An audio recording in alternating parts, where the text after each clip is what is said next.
This fall, Denver voters will decide on several bond proposals aimed at improving roads, libraries, safety facilities, and more, plus an initiative to make large new buildings more environmentally friendly. These issues and more will be decided in the November 2017 coordinated election. Hello, I'm Rebecca Jacobson. On this edition of Denver Decides, we'll look at the issues you'll be voting on, including the pros and cons for each one. We'll also look at the candidates running for office and at the voting process. We'll start with the ballot issues. There are several city issues on the ballot. One of the issues, the Green Roof Initiative, was a citizen-initiated measure, meaning citizens gathered enough signatures on a petition, which was then certified by the Secretary of State and placed on the ballot. The other issues were referred to voters by legislators. As we go through these issues, it's important to remember that a yes vote is a vote to accept the proposal and change in our laws. A no vote means things stay the way they are. Here are the proposals, and with the help of the Denver Notice of Election booklet and the League of Women Voters, some pros and cons to consider. First up is a series of issues concerning general obligation bonds, also known as GO bonds. These are referred questions 2A through 2G. It's important to note that each of these ballot issues appears separately on the ballot, so you will vote on each one individually. Let's take a look. The City and County of Denver is proposing $937 million worth of general obligation bonds to repair roads and bridges, improve parks, playgrounds, and recreation centers, upgrade police and fire stations, and enhance libraries, cultural centers, and Denver Health Medical Center. These infrastructure investments would allow the city to repair, replace, and expand infrastructure and capital assets across the city. Government obligation bonds, GO bonds, are a debt obligation issued by the local governments backed by the faith and credit of the city, and payable from dedicated property tax mill levies. A mill levy is the assessed property tax. It is based on the assessed value of a property. 1 mill is equal to $1 for every $1,000 of assessed value. For the November 2017 election, voters will decide on 7 different GO bond packages. The first of these packages, referred question 2A, concerns transportation and mobility. 25 major projects would receive funding from this $431 million proposal. Some of these projects include 8th Avenue Bridge reconstruction over the Platte River, a bike pedestrian bridge at 47th and York, Colfax transit implementation, and deferred maintenance including arterial repaving, curb and gutter, and major bridge rehabilitation. To see the full list of projects for any of these government obligation bond proposals, visit denvergov.org/2017 GO bond. Those in favor of referred question 2A say 287 miles of high-traffic streets will be repaved in neighborhoods citywide to fix potholes, improve traffic flow, and reduce wear and tear on vehicles. They also say 9 out-of-date city bridges will be replaced or repaired, including 4 that are more than 50 years old and have distressed joints and broken parts. Proponents also say traffic flow and street capacity will be improved by redesigning intersections at Bucktel and Colorado and Yale between I-25 and Quebec, and by widening 56th Avenue between Peoria and Pena Boulevard. They also say Colfax Avenue will be upgraded in preparation for Bus Rapid Transit BRT service. Colfax BRT will serve an estimated 50,000 commuters by 2035 and is estimated to save bus travelers up to 15 minutes on their commute. Finally, those in favor of referred question 2A say transportation options will be increased and safety will be improved. There will be 50 miles of new bike lanes, 33 miles of new sidewalks, new pedestrian and bike bridges, and improvements for safety and lighting. Those opposed to referred question 2A say the bond package is too big. It maxes out Denver's bonding capacity for many years to come, limiting options should emergencies arise. Opponents say city property taxpayers should not be paying for some very expensive projects. For instance, they say a bus rapid transit corridor down an already crowded Colfax Avenue should be an RTD project, if built. They also say, regardless of the ballot language that says this is not a tax increase, taxes will be increased. The second half of the statement indicates that taxes can be increased every year by over $31 million with no limit on rates. And opponents argue, why not charge impact fees for direct beneficiaries? We already pay a regional transportation district tax and gas tax. Plus, opponents say, maintenance should be included in operations budgets, not long-term debt. The next bond proposal is Referred Question 2B, Denver Cultural Facilities Bonds. Referred Question 2B is a nearly $117 million package for Denver cultural facilities. This package of 7 projects includes North Building renovation for the Denver Art Museum, improvements to Red Rocks Amphitheater and Buell Theater, improvements at Denver Botanic Gardens, including a science, art, and education center, improvements at the Denver Center for the Performing Arts, including upgrades for the Bonfils Theater Complex, critical deferred maintenance at the Denver Museum of Nature and Science, and for the Denver Zoo, a new animal hospital and improved animal exhibit space. Here are the pros and cons. Those in favor of Referred Question 2B say making improvements at Denver Botanic Gardens, including the Center for Science, Art, and Education, will expand scientific research programs and increase education opportunities. They also say replacing the 48-year-old animal hospital at the Denver Zoo will ensure the highest level of care for the more than 4,000 animals there, and improvements to animal exhibits will be made as well. Additionally, proponents say this proposal will upgrade the Denver Art Museum's 46-year-old North Building to improve safety, increase accessibility for visitors with disabilities, and modernize other infrastructure. Finally, they say the measure would complete critical infrastructure repairs, including replacing the out-of-date stage roof at Red Rocks and improving access to facilities at the Denver Center for the Performing Arts. Those opposed to Referred Question 2B say the amount of bonding capacity is calculated on current high property values. If the economy tanks and property values fall, property tax rates will need to be raised or city services cut to satisfy bond payments. They also say you may not get what you vote for. The 2007 bond proposal 1H authorized expansion of Betcher Concert Hall. Even though required matching money was never raised and the project never built, the city still issued those bonds. The same kind of legal loophole is included in this bond package. Additionally, opponents argue, why not charge impact fees for direct beneficiaries? And opponents say, maintenance of arts facilities should be included in operations budgets, not long-term debt to rich investors buying bonds that you repay with your hard-earned income. Next is Referred Question 2C, Denver Health and Hospital Authority Bonds. Referred Question 2C is for $75 million for a new Denver Health and Hospital Authority ambulatory care center. Among other things, this would construct an outpatient medical building to provide affordable medical services. The new building and other improvements would allow Denver Health to meet the growing healthcare needs of the city by increasing patient capacity by up to 50%. Here are the pros and cons of Referred Question 2C. Those in favor of Referred Question 2C say the new outpatient medical center will increase Denver Health's capacity by up to 50% and increase the ability to offer essential treatments. They also say the facility will centralize 17 medical specialty clinics, a surgery center, expanded pharmacy, lab services, and radiology in one easy-to-access location. Proponents also say the facility will make space available to expand services and increase the psychiatric unit and operating rooms in the hospital's existing facilities. Finally, proponents say this project also uses non-taxpayer dollars to complete the facility, meaning that the city will maximize the resources of taxpayers by working with private institutions that will contribute significant funding. Those opposed to Referred Question 2C say city property taxpayers should not be paying for this. Denver Health should be footing the bill. They say Denver Health and Hospitals is no longer a city agency. Years ago, it became an authority under state law. It has its own bonding capacity, which does not rely on property taxes, and it serves a regional clientele. They also say with the current government-run VA medical building fiasco and construction costs still skyrocketing into the billions, no clear plan is listed for checks and balances. So how can we guarantee defined oversight or individual accountability? And they say, we are already taxed to pay for others' health care. We currently pay a Department of Human Services tax.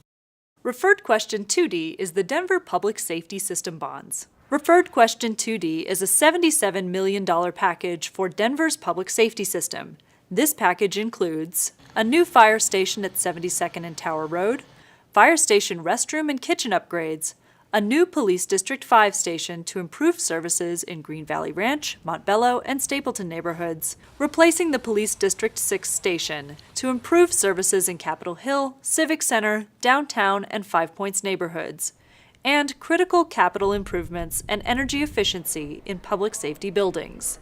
Those in favor of referred question 2D say this proposal will provide critical repairs and improvements at 19 fire stations to update equipment, bathrooms, and living spaces. These projects will ensure Denver fire stations are a safe work environment for first responders. Those in favor also say the existing District 5 police station is currently at 180% of its workspace capacity. A new facility will be located in the same building as the new 911 Combined Communications Center, which is expected to improve coordination and response times. They also say the current District 6 police station is nearly 50 years old, does not meet the needs of the area, has limited space for community engagement, and lacks appropriate holding cells. And they say a new fire station at 72nd Avenue and Tower Road will allow Denver Fire to respond to emergency incidents more quickly and meet required response times.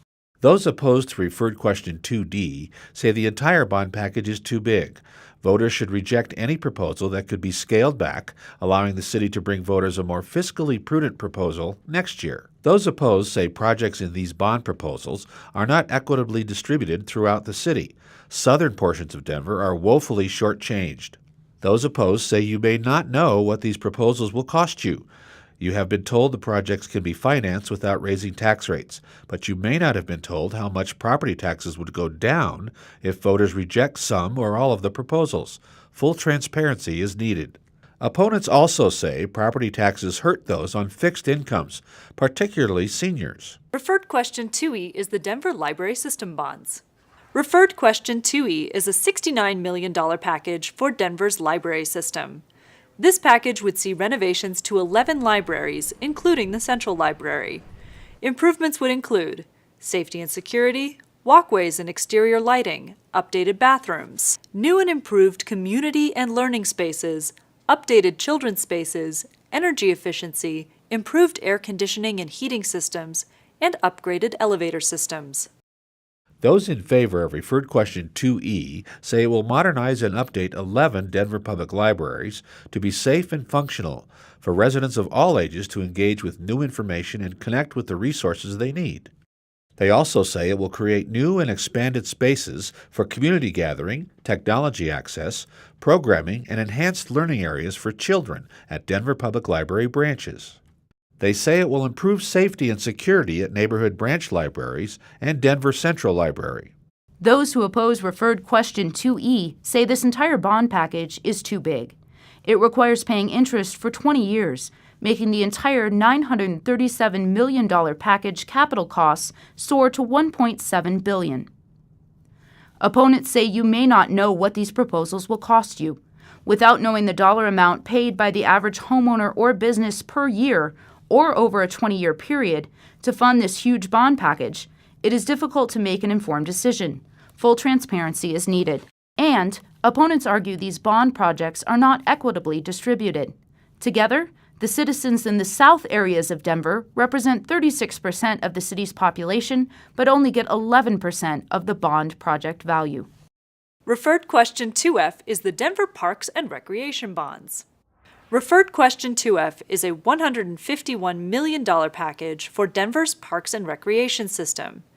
These improvements include 97 projects in more than 50 parks and more than 24 recreation centers, including a new regional rec center in West Denver, new pools, and improvements to playgrounds, courts, walkways, and picnic sites. Those in favor of referred question 2F say this will help restore 47 parks, make repairs at 20 recreation centers, and create new parks and recreation opportunities in currently underserved neighborhoods. Additionally, proponents say it will reconstruct and add 3 indoor and outdoor aquatic facilities and create a new regional recreation center in the Westwood neighborhood. They say it will restore 5 historic Civilian Conservation Corps facilities in Denver Mountain Parks to create classroom and training facilities. And they say it will create an innovative playground and entertainment venue at Paco Sanchez Park in the West Colfax neighborhood. It will also restore 2 areas along the South Platte River, including a mile-long walkway, to improve access to neighborhood parks. Those opposed to referred question 2F say this is a tax increase, which will drive your property taxes higher. They say maintenance costs should be paid by user fees, not by increasing debt. They also say upkeep should be included in operations budgets, not long-term debt. Opponents also say skyrocketing property tax bills will burden already overtaxed households, making monthly housing payments even higher. And they say rents will rise even higher as landlords pass the costs onto hardworking families struggling to make ends meet. Property taxes hurt those on fixed incomes, particularly seniors. The next bonds question is Referred Question 2G, the Denver Public Facilities Systems Bonds. Referred Question 2G is a $16 million package for Denver's public facilities system. This includes critical structural and building exterior repair, capital improvements to public offices, and improvements to city facilities for people with disabilities. For Referred Question 2G, those in favor say this measure will improve accessibility to city service facilities and parks for people with disabilities. They also say it will complete structural repairs and improvements at publicly owned facilities. Those opposed to Referred Question 2G say with no clear plan listed for what facilities will be included, how can we guarantee the proper or any individual accountability? Maintenance should be included in operations budgets, not long-term debt to rich investors buying bonds that you and your children repay with your hard-earned income. Those are the general obligation bond questions on the ballot. Again, you will vote on each of these issues separately. Even though these are all different issues, here are a couple of pros and cons for all the issues. For all of the GO bond questions, proponents say these measures are part of Denver's plan to repair and improve our infrastructure. As of May, the backlog in city repairs was more than $700 million. Additionally, they say, these measures are the result of thousands of comments from residents who shared their priorities for projects, the most public input of any bond proposal in Denver history.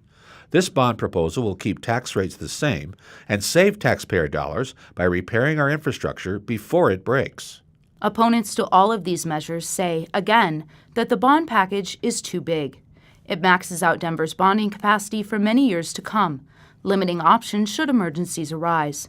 It requires paying interest for 20 years, making the entire cost soar.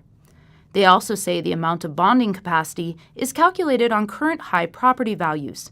If the economy tanks and property values fall, property tax rates will need to be raised or city services cut to satisfy bond payments. You can get more information on the bond proposals at denvergov.org/2017 GO-Bond. Next up is Referred Question 2H, the Denver Department of Environmental Health Charter Amendment. This amendment asks voters to approve a name change of the Department of Environmental Health to the Department of Public Health and Environment and increases the size of the Board of Public Health from 5 to 9 members. Those in favor say the name change aligns with other county public health entities and with the Colorado Department of Public Health and Environment. It clearly identifies for the public and other partners which city agency addresses public health regulations. They also say it aligns Denver with peer communities of our size. Additionally, they say the board expansion allows for diversity and a broader base of expertise and experience to address the broader range of issues, as well as address challenges with meeting quorum requirements. Finally, they say the language about terms when the board was begun is no longer relevant. There were no opposition comments to this amendment. The final city ballot amendment is one brought by the citizens. It is Initiated Ordinance 300, the Denver Green Roof Initiative. Here's more about that program. Initiated Ordinance 300 would require every building with a gross floor area of 25,000 square feet or greater, built after January 1, 2018, to include a green roof with vegetation or a combination green roof and solar energy collection roof. The amount of green or solar roof space required would depend on the size of the gross floor area. It would range from 20% for a 25,000 square foot building to 60% for a 200,000 square foot building or larger. No taxes would be raised for the proposal. Here are the pros and cons of the Denver Green Roof Initiative. Those in favor of Initiated Ordinance 300 say increased vegetation lowers energy costs, leads to less frequent roof replacement due to greater durability, and reduces stormwater management costs. They also say green roofs will result in improvements in air quality and the creation of amenities for building occupants such as community gardens, commercial space, and recreational space. In addition, Proponents say economic benefits of reduced heating and cooling costs will offset, over time, construction and maintenance costs. Finally, they say as a capital investment, green roofs can be depreciated over time. Those opposed to initiated Ordinance 300 say the initiative will drive up building and maintenance costs. They also say increased costs will be passed on as higher rents and put housing further out of reach for Denver's hardworking families. In addition, opponents say property owners should be able to decide if they want to have a green roof. A one-size-fits-all citywide mandate is not the solution. Finally, they say there are advantages to having green roofs, but we should not mandate it. Intriguing ideas like green roofs become diluted or misused when converted into government mandates, with the force of economic and permitting penalties. In addition to these citywide ballot issues, a small portion of residents living in southwest Denver will also vote on ballot issue 4A, regarding the Valley Sanitation District. Residents in these areas will get a separate mailing of the Denver Notice of Election with more information. All Denver households with registered voters will get a Notice of Election booklet. You can get more information about the ballot measures that affect your taxes. They will be mailed by the Denver Elections Division. You can also go online for this information, as well as a sample ballot, at denvervotes.org. In addition, you can get information on these issues from the Denver League of Women Voters. You can get a copy of their ballot issue pros and cons at lwvdenver.org. Additionally, the Denver Decides partners sponsored forums for the general obligation bond issues and the Green Roof Initiative. You can watch the forums at these times or online at denverdecides.org. Now, let's take a look at the candidates. For this election, voters will decide on 4 Denver Public School Board directors. The candidates are listed in ballot order. For Director at Large, the choices are Julie Banuelos, Robert Russell Speth, and Barbara O'Brien. For Director District 2, voters will choose between Angela Kobayan and Soshi Gaitan. For the District 3 Director, the choices are Carrie A. Olson and Mike Johnson. And District 4 residents will have 3 choices: Tay Anderson, Rochelle Espiritu, and Jennifer Bacon. All of the candidates for these offices were given the opportunity by our Denver Decides Consortium to introduce themselves to you. Be sure to watch Denver 8 TV's candidate introductions at these times. You can also view the introductions and learn more about the candidates whenever it's convenient at denverdecides.org. Additionally, the Denver Decides partners sponsored forums for all these seats, which can be seen at these times or online at denverdecides.org. Now, we want to tell you about this year's voting process. Life has been simplified for Denver voters. The new election model means all active Denver voters will have their ballots delivered to them by mail. You can fill out the ballot in the privacy and comfort of your own home. You'll have several options for returning the ballot. You can drop it in one of our convenient 24-hour ballot drop-off boxes around the city. Bring it to any voter service and polling center, or mail it back. Also at these voter service and polling centers, you can request a replacement ballot or vote in person on an accessible voting machine or paper ballot. Be sure to keep your address current and notify the Denver Elections Division of any address change. You can go to denvervotes.org to change your address or call 311. Voters can check the status of their ballots by signing up for Ballot Trace. This is Denver's award-winning innovative ballot tracking system. Ballot Trace uses the intelligent mail barcode technology to track a mail ballot envelope through every stage of the U.S. postal system and after it has been returned to the Denver Elections Division. You'll have the peace of mind to know the status of your ballot every step of the way. To sign up for Ballot Trace, go to denvervotes.org. Also, you can register to vote right up to or on Election Day. If you haven't registered by Election Day, you can register to vote at denvervotes.org or simply come into any voter service and polling center. Be sure to bring in valid identification when voting. However, if you would like a ballot mailed to you, your application must be submitted no later than 8 days before the election. As you saw, in this year's election, ballots will be mailed to active voters. If you spoil your ballot and need a replacement, or if you prefer to vote on a machine, you may do so at any one of the voter service and polling centers located around the city. These voter service and polling centers will be open starting October 30th through Election Day, Monday through Friday, 10 a.m. to 6 p.m., plus Saturday, November 4th, 10 a.m. to 2 p.m. Hours for Election Day, Tuesday, November 7th, are from 7 a.m. to 7 p.m. Here are the locations for the voter service and polling centers. Christ Community Church, Denver Elections Division, Denver Police Department District 3, Harvey Park Rec Center, Hiawatha Davis Jr. Rec Center, Highland Rec Center, and Montbello Rec Center. There are also extended hours for the Denver Election Division Voter Service and Polling Center. It will be open early, starting on Monday, October 23rd. The expanded hours for the Denver Election Division can be seen here. In addition, there is now a brand new mobile voter service and polling center. This mobile center has all the features of a regular voting center. To find out where the mobile center will be, check out the Denver Votes website at denvervotes.org or on social media. Additionally, there are many 24-hour ballot drop-off locations around the city. There are 26 in all. These boxes open October 16th and close on Election Day, November 7th at 7 p.m.